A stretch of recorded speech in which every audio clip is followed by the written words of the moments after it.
सत्यं परं सत्यं परं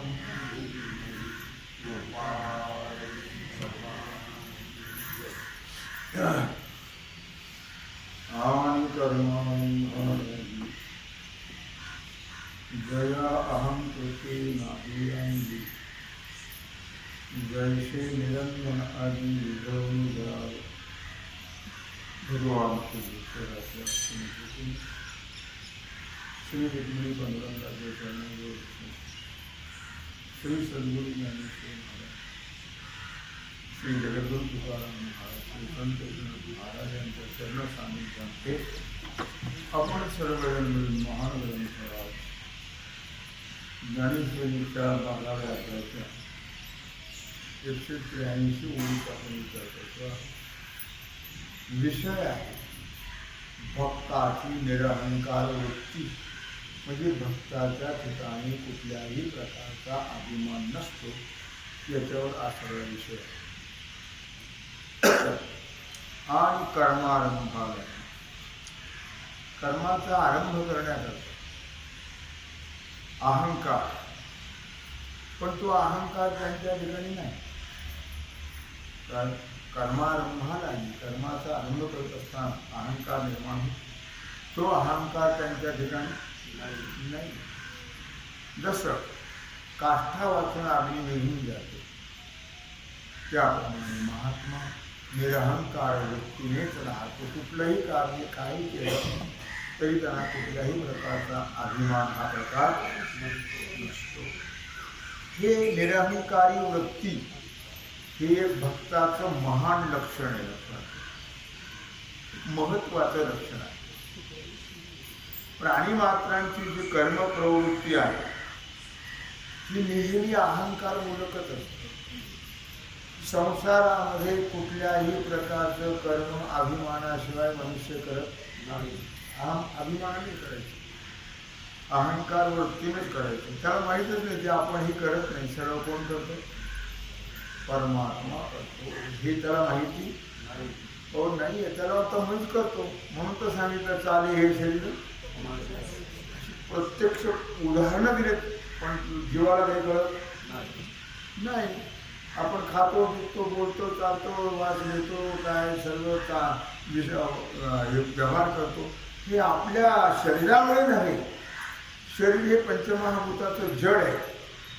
शरीरामुळे कुठल्याही प्रकारचं कार्य होत नाही. शरीरामध्ये असणारा जो परमात्मा, त्या चैतन्यामुळे किंवा त्या चैतन्यामुळे किंवा त्या परमात्म्यामुळे सर्व कार्य होतं. म्हणून मी नेहमी सांगत असते, विनोद म्हणतो, आपल्यात आहे राम म्हणून आपण करतो काम, राम गेला की अमर धाम. शरीर नाही का? काही करतं का? मग शरीर करतं का? नाही. सर्व करतो तो काय? कोण करतो? परमात्मा. ही स्थिती किंवा ही वृत्ती भक्ताची असते. त्यांना हे यथार्थ कळालेलं असतं. म्हणून ते कोणत्याही गोष्टीबद्दल कधीही अभिमान घेत नाही. छाती पडवायचीच नाही कधी. मीपणा गाजवायचाच नाही, कारण मी नाहीच आहे. मी कोण आहे हे त्याला कळलेलं असतं. आणि आम्हाला मी म्हणजे देह, या देहालाच मी म्हणतो. देह मी नव्हे. देह तर भाड्याच आहे, भाडोत्री आहे. हे मुसलमानीला आणले. देह आपण कसा असू शकत? ज्या घरात राहतो ते घर मी आहे का? ते तर दगडामातीच आहे. जसंच ते घर तसंच हे घर. याच्यात आणि त्याच्यात फरक नाही. हे पंचमहाभूताचं आहे आणि ते दगडामाती, हा एवढाच फरक आहे. बाकी त्यातही आपण राहतो म्हणून धर्मी नाही, आणि यातही आपण राहतो हेही धर्मी. कोणाचा देह हे घर कोणाचे, कोणाचा हा देह हे धन कोणा, घर कोणाचे. आत्माराम त्याचा तोची जाणी, मी तू हा विचार विवेके शोधने, गोविंदा माधवा याच दे. देहामध्ये विचार करायचा. देह एक माध्यम आहे. देह काय आहे? या माध्यमाच्या द्वारा आपल्याला साध्याची प्राप्ती करून घ्यायची, किंवा साधन आहे. मनुष्य देहाची आणि साधने सच्चिदानंद पदवी घेणे. हे साधन आहे, लक्षात ठेवा. हे साध्य नाही आहे, आम्ही याला साध्य समजतो. हे साधन आहे. या साधनाच्या द्वारा आपल्याला साध्याची प्राप्ती करून घ्यायची आहे आणि भगवंतानी स्वतःची प्राप्ती जीवाला व्हावी याकरता हे साधन भगवंतानी जीवाला दिलेलं आहे. देवे दिला देह भजना. परमात्म्याने हा देह आपल्याला दिला, किंबहुना परमात्म्याने हे साधन आपल्याला दिलेलं आहे. म्हणून अहंकार घ्यायचा नाही. अहंकार भक्त कधी घेत नाही. त्यांचा अहंकार कळल्यामुळे नष्ट झालेला असतो. आम्हाला कळत नसल्यामुळे आमचा अहंकार कुल कायदा लावून राहतो. कुल कायदा कशी त्याची जमीन राहील त्याचं घर, अशी परिस्थिती. अर्थ मग हे सर्व कर्म कसं होतं अहंकाराशिवाय? होणार ते होते प्रारब्धेची. प्रारब्धेची जोडे धन, प्रारब्धेची वाढे मान, प्रारब्धेची भरे पोट, तुका करिना गोभाट. ह्या सगळ्या गोष्टी आपण पूर्वजन्मात केलेल्या कर्माप्रमाणे होत असतात. तुम्ही किती करायचं म्हटलं तरी होत नाही. हा एक होतं नर करणी करेसो, नर का नारायण बन जाय एवढं या देहात होतं. बाकी अमुक करीन म्हटलं तर ते होणार नाही. जसं व्हायचं तसंच, जसं पूर्वकर्म असेल त्या कर्माप्रमाणेच घडतं. तुमच्या वृत्तीप्रमाणे, तुमच्या मनाप्रमाणे, तुमच्या कर्तृत्वाप्रमाणे घडत नाही. लक्षात ठेवा. सगळं जग प्रयत्न करतं पण सगळ्याला मनाप्रमाणे होत नाही. कुणाच्याच मनाप्रमाणे होत नाही. सगळ्याच्या मनाविरुद्धच घडतं पण समाधान मानून जगतात. त्यांचं असलं त्यांचं आणि त्यांच्या मनाप्रमाणे नाहीच येते. हे विरुद्धच होते सगळं. पण ते एवढंच ते समाधान मानून जातात. एवढाच प्रकार आहे. आम्ही मात्र अहम कर्तृत्व भाव घेऊन नाही करणारच. मी माडी बांधणारच. बांधायला घेतली, पाया खोदला, प्लेट उभे केले, मी येलं. घरही बांधलं, पाणी मारलं, तिथं राहायला जायच्या आत वास्तुशांतीच्या आतच मिळेल. काहीच करू शकतो आपल्या हातामध्ये काहीच नाही. रिटायर झाला, पेन्शन सुरू झाली, पेन्शन मिळायच्या अगोदरच मिळेल ते बाई मस्त मजा मारते. याला काहीच फायदा झाला. ही अशी परिस्थिती. आपल्या हातात काय आहे? काहीच. हे सर्व प्रारब्ध कर्माप्रमाणे होत राहत. म्हणून या ठिकाणी ज्ञानोबा 18व्या अध्यायामध्ये 428, 29 या ओळीतून तैसा देहाभिमान गेलिया, देहे जेने स्वभावे धनंजया, झाले ते अपैसयाचे स्थळेची. तैसा देहाभिमान गेलिया. अर्जुना, महत्वाचा भाग लक्षात ठेव. देहाचा अभिमान गेल्यावर सुद्धा जातो, ज्ञानाचा जातो. ज्ञानाचा म्हणजे ज्ञानी भक्ताचा, ज्ञानाचा नाही जात. ज्ञानी भक्ताचा जातो, ज्ञानाचा वाढतो. नवल अहंकाराची विशेष नलगे अज्ञान, सज्ञानाचे झोंबे नाना संकटी. म्हणून ज्ञानाचा अभिमान वाढत जातो आणि ज्ञानी भक्ताचा अभिमान कमी होतो. म्हणून म्हटलं की याप्रमाणे देहाचा अभिमान गेल्यावर सुद्धा अर्जुना, देह ज्या स्वभावाचा आहे, कुणाचा राजसी स्वभाव आहे, कुणाचा सात्विक स्वभाव आहे, कुणाचा तामसी स्वभाव आहे, कुणाचा मिश्र स्वभाव आहे. जसा या देहाचा स्वभाव असेल त्याप्रमाणे जसं आणि स्वभाव जो असतो तो प्रारब्धाप्रमाणेच असतो. जसं प्रारब्ध असेल त्याप्रमाणे तो स्वभाव बनल्या आणि ते जे प्रारब्ध आहे ते प्रारब्ध आपोआपच या देहाला कर्म करायला लावतो. कोण लावतो? प्रारब्ध. आणि सचाळाची परी 13व्या अध्याय 524. आणि सचाळाची परी इष्टापुरते करी परी केली पण शरीरी वसोनी. भक्त कसे असतात लक्षात ठेवा. आणि सचाळ म्हणजे सकाम. सचाळ म्हणजे सकाम. काय इच्छा करून कर्म करायचं, फलाच्या इच्छेने कर्म करणं त्याला सचाळ असं म्हणतात लक्षात ठेवा. तेव्हा सकाम पुरुषाप्रमाणे इष्टापूर्त कर्म करत राहा. इष्ट आणि पूर्त त्या दोन प्रकारे म्हणतात. इष्ट कर्म यज्ञ यागादी कर्म आहे करणं आहे. पूर्त कर्म विहिरी बांधणं, धर्मशाळा बांधणं, गोरगरिबाला घर देणं वगैरे हे पूर्त असं. इष्टापूर्त दोन प्रकारचे कर्म आहेत. काय कर्माचे त्याचे 4 प्रकार आहेत. नित्य नैमित्तिक काम्य आणि प्रायश्चित्त हे वेगळेच पुन्हा इष्ट आणि पूर्त. मग काय म्हटलं त्याने की सकाम पुरुषाप्रमाणे इष्ट आणि पूर्त कर्मे करतो, परंतु तो केल्याचा अहंकार मात्र बाळगीत नाही.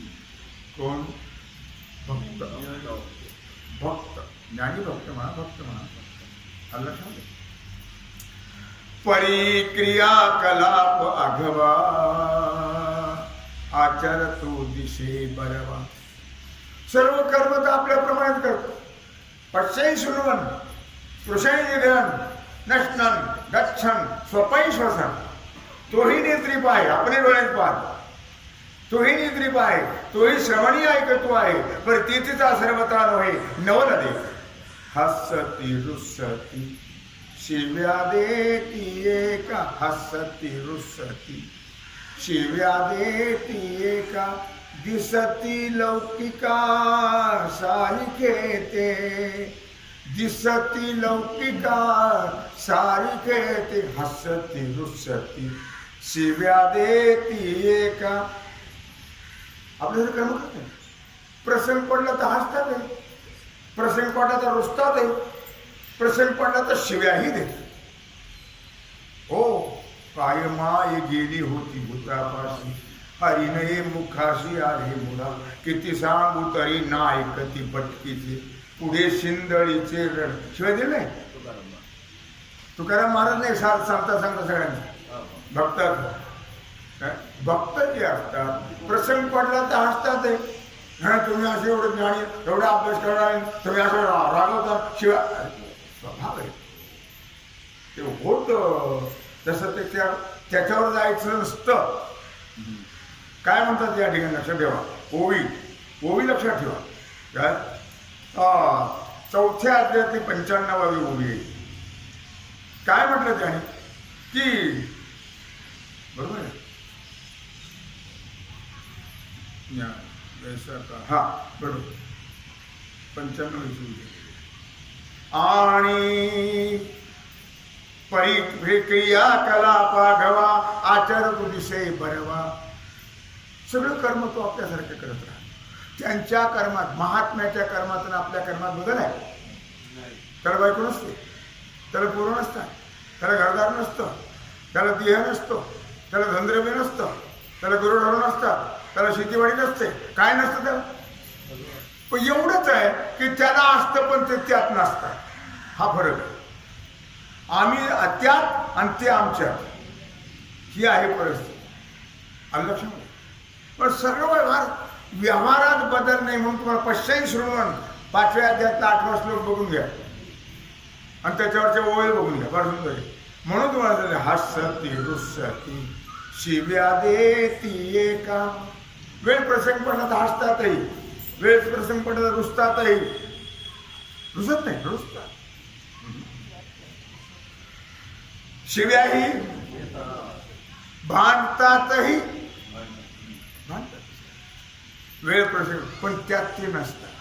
हे मात्र मूळ लक्षात. जरी शिव्या दिल्या, भांडले, हसले, बोलले, सर्व व्यवहार आपल्यासारखा केला, मुलं बाळ सगळं आहे, पण त्यात ते नसतात. एवढंच आम्ही अंतर्बाह्य त्यात रंगून हा फरक आहे.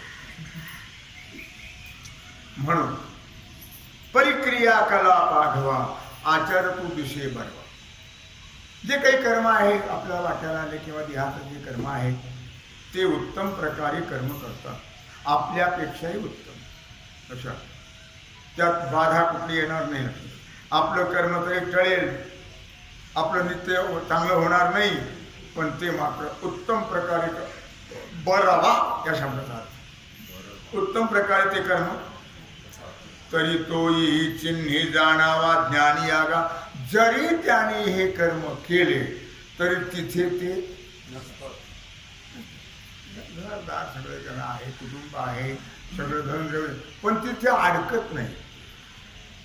त्यांना माहिती आहे कोणाचे माय बाप, कोणाचे गणगोत, कोणाचे माय बाप, कोणाचे गणगोत, मृग जळवत जाईल रया.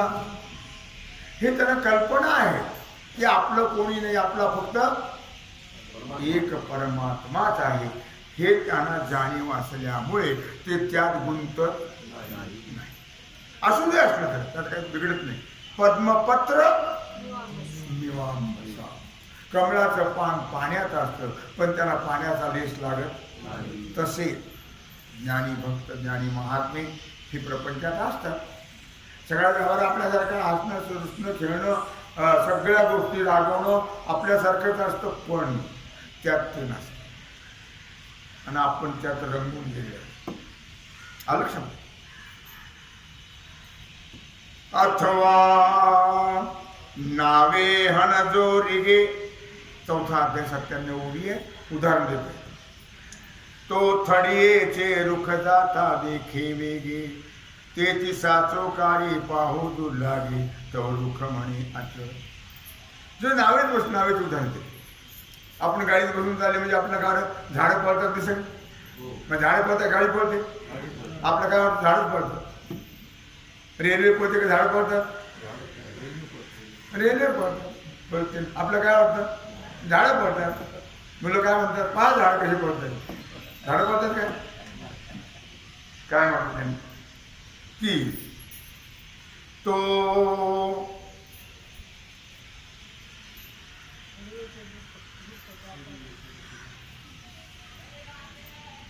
जळा आपण पे जळा माझी नेते, अथवा नावे हन जो रिगे. नावे म्हणजे नावात बसलेला, रेगे म्हणजे बसलेला नावेमध्ये. तो थडियेचे रुख जाता दिसे वेगे, तोच साचो कार्य पाहू लागे. खरंच झाड पळतं काय म्हणून नाव उभी राहिलं. अरे मग झाड तर जागेवर नाव पळतं. मग त्याला काय कळतं? नाव पळत होती, झाडं पळत नाही. ती तर अचळच. तैसे सर्व करमी असणे, ते पुढे मानोनी वाया आणि झाडं पळते, नाव पळते. तसं तो सर्व कर्मामध्ये असतो पण कर्मात नसतो. कर्म त्याच्याकडून होता, तो कर्म करत करावा लागतो. परमार्थ होत असतो प्रपंच. आम्ही करतो प्रपंच आणि परमार्थ ठेवतो. काय करावं? पंढरपूरचं आमच्या नशिबातच नाही. मारावं म्हणून थोबडी नशिबात नाही म्हणते. तुझ्या नशिबात नुसतं खेटर खायचं ते काय? अरे बाबा, परमार्थ करावा लागतो आणि संसार प्रारब्धाने होतो. आमचं उलट आहे सगळं. आम्ही संसार करतो आणि परमार्थ आमच्या नशिबात नाही. तुझ्या नशिबात जोडे खायचे खा काय. तेव्हा अशा प्रकारे ते सर्व कर्मी असणे काय ते पुढे मानून वायाने, मग आपण पे जो जाणे नैष्कर्म्य ऐसा. सर्व कर्म त्याच्याकडे होतात. पण तू त्याची स्थिती जी आहे ती नैष्कर्म्य स्थिती आहे. जरी कर्म त्याच्याकडून होत असले तरी तो कर्म करतो हा अहंकार बाळगत नाही. आपण नाही केलं तरी माझ्या मुलगा असेल तुमच्या पोरीचं लग्न तू काही केलं नाही मूर्खा, तर तुमच्या पोरीचं लग्न माझ्यामुळे झालं, मी होतो म्हणून झालं. पहा आता फालतू करते. तेव्हा नैष्कर्म्य स्थिती जरी त्याने केलं तरी ते कुठल्याही प्रकारचा अहंकार बाळगत नाही. चौथ्या अध्यायात 104 आणि ते कर्म मी करीन अथवा आदरिले सिद्धी नेईन. मी ते कर्म करणारच किंवा सुरू केलेलं कर्म शेवटाला नेईल. तुझ्या हातात काय आहे ते शेवटाला न्यायचं आणि मी करीन म्हणतो ते करणं तर तुझ्या हातात आहे का? नाही आहे, लक्षात ठेवा. पण ही वृत्ती त्यांची नसते. ते सर्व कर्मी असणे अथवा ते सर्व कर्मी असणे ते पुढे म्हणून वाया आहे. त्या सर्व कर्मामध्ये तो आहे पण मी करतो आहे ही वृत्ती त्याची नसती. ही वृत्ती व्यर्थ आहे. मी कर्म करतो तो थडी मग आपण जो जाणे नैष्कर्म्य आहे. मग ते स्वतः कसे आहेत? नैष्कर्म्य. त्यांचं मन जे आहे ते संकल्प विकल्पाने कधीही विटाळल्या जात नाही. ते कधीही प्रपंचाबद्दल कर्माबद्दल संकल्प विकल्प करत नाही. गुंतून बसत नाही. काय व्हायचं ते होईल, काय व्हायचं ते होतच असतं. प्रारब्ध घोकून त्याचा उपयोग होत घोकायचं ते भगवत नामस्मरण, भगवंताला घोकायचं, त्याचं चिंतन करायचं. काय व्हायचं ते आपोआपच होत असतं. ते घोकून काही उपयोग होत नाही, चिंता करून काही उपयोग होत नाही. चिंता केली तर लवकर चितेत जावं. चिंता से घटे चतुराई, दुःख से घटे शरीर, पाप से घटे लक्ष्मी, कह गए दास कबीर. चित्तेन चिंता चिंतेन चित्त शरीर नष्ट होतं. लवकरात लवकर चिंता केली त्याला आपण टेन्शन म्हणतो. त्याने लवकरच जावं म्हणून ते कधी टेन्शन घेत नाही, चिंता करत नाही. बरं, चिंता करणाऱ्यालाही त्याने सांगितलं नको खेद करू कोणत्या गोष्टीचा, नको खेद करू कोणत्या गोष्टीचा, पती लक्ष्मीचा जाणत से. तू एवढंच कर आवडीने भावे हरी नाम घेशी, आवडीने भावे हरी नाम. तुझी चिंता त्याशी सर्व आहे नको खेद करू. आपल्या ग्रंथात आपण हेच लिहिले काय, नामस्मरण करा. नामाने काय होते काय नव्हे केले एका चिंतिता काय होणार नाही. लक्षात भगवताच्या चिंतनाने सर्व होतं. आपण चिंता करून उपयोग होत, उलट आपण समाप्त. मन म्हटलं या आणि मी हे कर्म मी करील नाही, ही वृत्ती त्यांची नसते. हे कर्म आहे मी ते करीनच. माझ्या हाताने नातवाचं लग्न करीनच नाही. तुझ्या हाताने होईल की नाही कोण काही सांगता येत नाही. तुला आणून ठेवतील धोतर जोडी जागेवर. अथवा आदरिले सिद्धी नेईन, किंवा मी सुरू केलेलं हे शेवटाला नेईनच असं नाही. ते कधीच म्हणत नाही. येणे संकल्पे जयाचे मन विटाळेन, अशा प्रकारच्या संकल्प ज्यांच्या मनाला स्पर्शही करत हो नाही. म्हणून मग सांगितलं दैव किंचित करोमि किंवा प्रलपन विसर्जन गृंडन नोन्मिशन निमिषण नपी. हो, जे बुद्धीचे ठावणे देही, 5वा अध्याय 8-9 श्लोक आहेत बघून. जे बुद्धीचे ठावणे देही जया अहंकाराची शेच नाही, म्हणून कर्मेची करिता पाही चोखाळले. जरी अशा प्रकारे त्यांच्या बुद्धीद्वारा कर्म झाले पण अहंकार तिथं, नाव अहंकाराचं कर्म करता सगळ्या गोष्टी करते. पण मी केलं असं ते आमचे देशमुख दरवर्षी ते 3 दिवस माऊलीच्या सोहळ्याला त्या सासवडच्या जवळ एका गावाला रोडवर थांबतात आणि 3 दिवस अन्नदान करतात.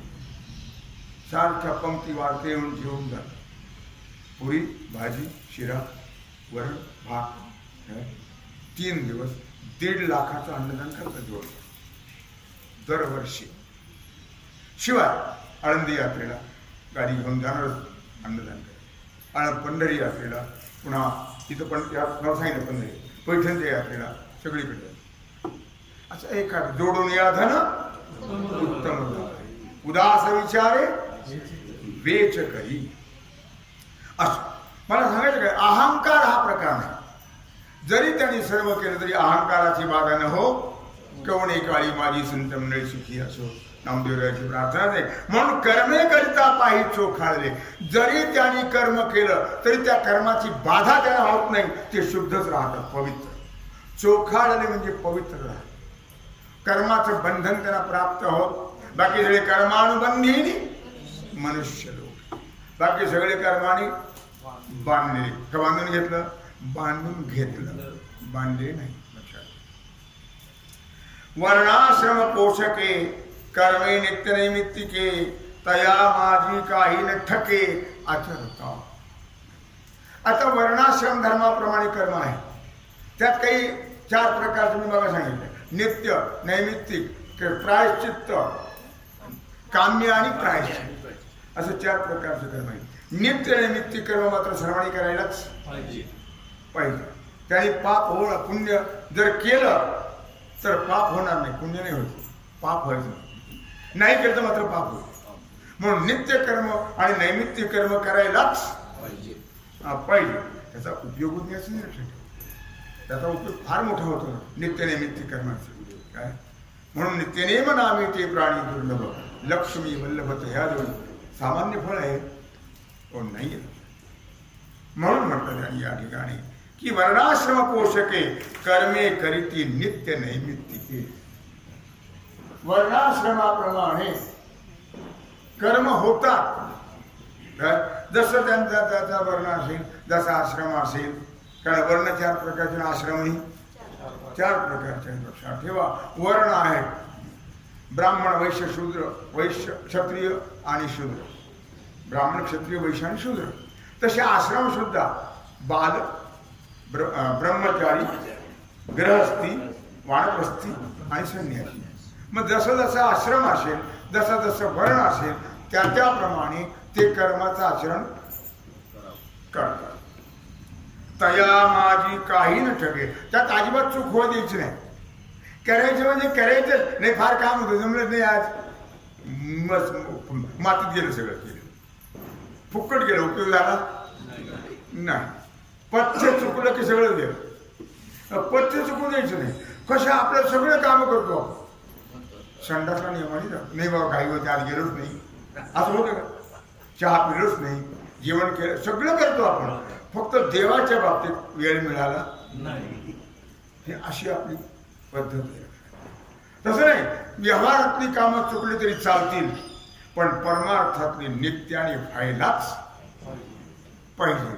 तरच आपल्याला त्याचं फल मोक्ष पुढे मिळेल. म्हणून म्हटलं तया माझी न ठके आचरता. ते आचरण करत असताना त्यांचं एकही कर्म चुकल्या जात, टळल्या जात नाही. आपलं चुकतं की नाही? चुकतं कधी कधी नंतर जेव्हा आता ज्ञानेश्वरीच्या दिवशी वाचण्यापेक्षा पाचच वेळ वाचायचं नित्य नेम. हो, आता वेळच मिळाला, काय करावं? सगळ्याला वेळ मिळाला, दिवस असा बोलत गेला, लक्षात ठेवा. पण नित्यनियम करायला वेळ मिळाला नाही. परी हे मिया केले काय की माझे झाले. पण ते करतात नित्यकर्म नैमित्तिक कर्म जे करतात ते मी केलं हे मात्र भाषा नाही, किंवा माझ्यामुळे झालं हेही भाषा नाही. काय परी ते मिया केले किंवा माझेनी झाले नाही, माझ्यामुळे झालं ही भाषा त्यांची नाही. लक्षात ठेवा. मी केलं ही त्यांची भाषा. ऐसे नाही ठेविले वासने माझी. त्यांच्या वासनेमध्ये मी केलं किंवा माझ्यामुळे झालं हे कधीच नसतं. हे लक्षात असतं.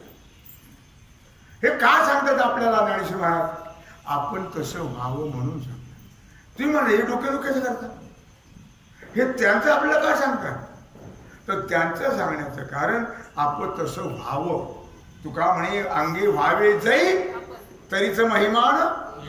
आपण तसं व्हावं म्हणजे आपणही मुक्त, नाही तर असेच बोंबलत फिरू पुनर्जन्म पुनर्विमरणम पुनरपि जननी जठरेश.